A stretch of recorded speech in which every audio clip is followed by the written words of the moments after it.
Goodness to you. This is Sporty King, and I say goodness because I don't know whether it's morning, afternoon, or evening, but I love it when it's good. Welcome to Gift Friday. How often have you heard the cliche TGIF? Thank God it's Friday. Well, I say, what good does Friday do? What allure does Friday have to that person that took their last breath on Thursday or any day before that for that matter? Therefore, I've learned to say through Psalm 92 and 2, it is good to proclaim your unfailing love in the morning, your faithfulness in the evening. In other words, instead of TGIF, I use TGIT. Thank God it's today. And then TGIT, thank God it's tonight. Thus, what I also learned from Matthew 6 and 34, don't worry about tomorrow, for tomorrow will bring its own worries. Today's trouble is enough for today. TGIT, thank God it's today. And TGIT, thank God it's tonight. But I want you to consider another use of TGIF, and that is trusting God is free. Think about it. What does it cost to be blessed with the greatest gift of the day? Waking up. And that still walks us into realizing that when we move the T and TGIF from the front to the end, we find what we really should be giving thanks to God for, and that is today. Thus, GIFT is God is for today.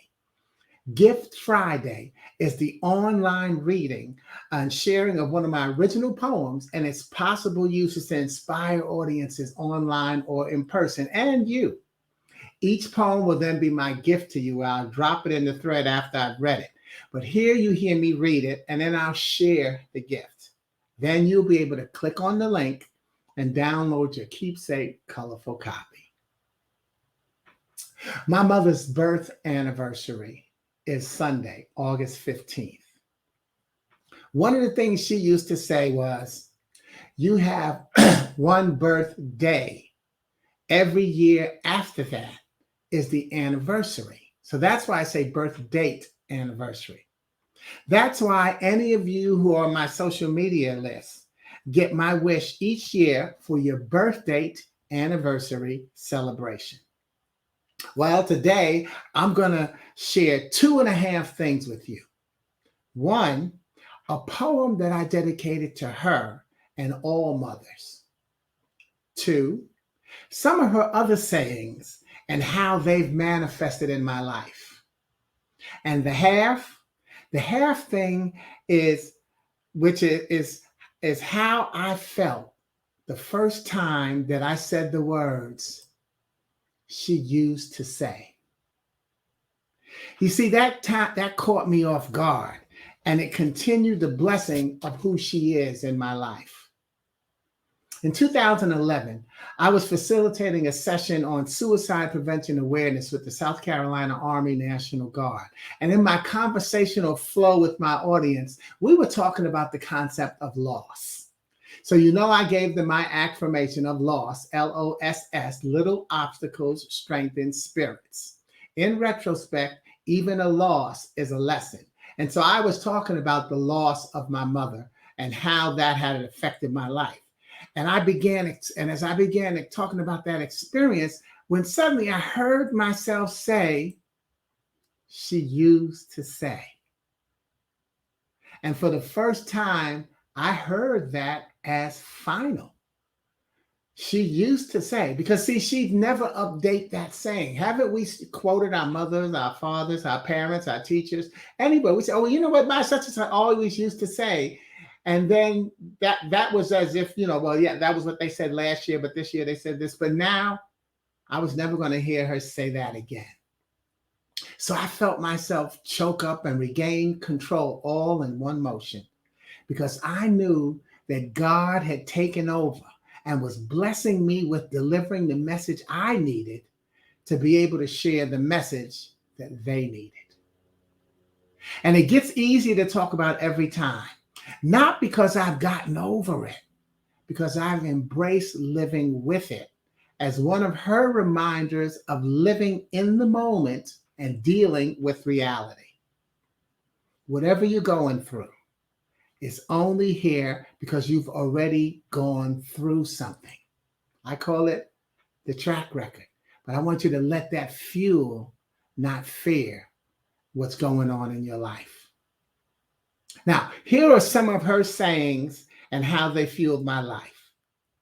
One of the earliest, when we were young and she was going out, whether it was to the store, to the neighbors, or going out partying, she gave us clear direction about answering the door. She said, "Don't open my door. I don't care if it's mama and she's dead." Then she also gave us, how to stay calm when babysitting. Her stomach's full, the diaper's changed, let them cry themselves to sleep. It's good for their lungs. How to appreciate food on our plates. If we say, "Mommy, I want some more meat," she said, "You better meet your Jesus." And then leadership lessons that helped me in coaching basketball. 3 of them. She said, "I run this. Remember where you are." And actually, my favorite, "What did I say?" You see, once I was coaching and one of my players didn't do something that I told him to do. So I called a timeout and I asked him why he didn't do it. And he pointed to his father in the stands. He said, "Well, because my father told me to do something different." And I looked at him and I said, "But what did I say?" And immediately when I heard my mother saying that, I realized that I had heard her. I was talking to him through her, and I didn't even turn around to look at his father in the stands, but I cracked up laughing to myself. What did I say? And that actually became one of the mantras of my coaching.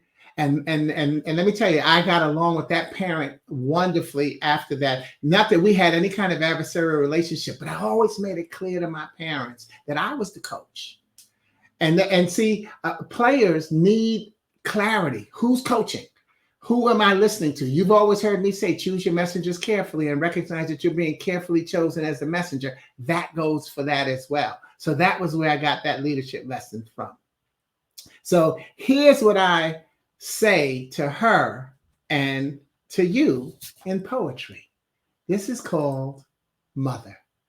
And if you look at it in a dictionary, I put it as you see in a dictionary, the pronunciation is moth.er, and it's a noun. Mother. Yesterday, someone tried to define you. I laughed and told them you are unique. I explained that you are at your strongest whenever you seem to be weak. And that though you are my mother, you are somebody's sister and friend.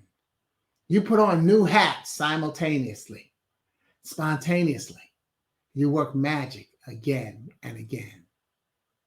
I help them understand that your wisdom is pure, that your touch is comforting, that your voice is soothing. Oh, I went on and on. I hope you don't mind.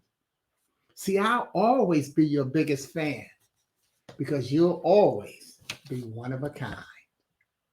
Mother. My mother's birthday anniversary is August 15th, and she'll always be one of a kind to me, especially as I remember what she'd say if ever we said, "Mommy, I'm hungry." She'd say, "Pleased to meet you. I'm Mary Louise." And I'm proud to say I'm her son who thanks you for enjoying Gift Friday as well as your life. I'll drop a copy of the poem in the feed with the link so that you can get a copy of it and have your colorful keepsake copy of it. I actually wrote that. It's an unpublished poem. I wrote it as a greeting card. So, as I always say, is it ever not Father's Day, Mother's Day, Valentine's Day, a chance to show your love and appreciation for our veterans, for your family and friends? Valentine's Day, obviously.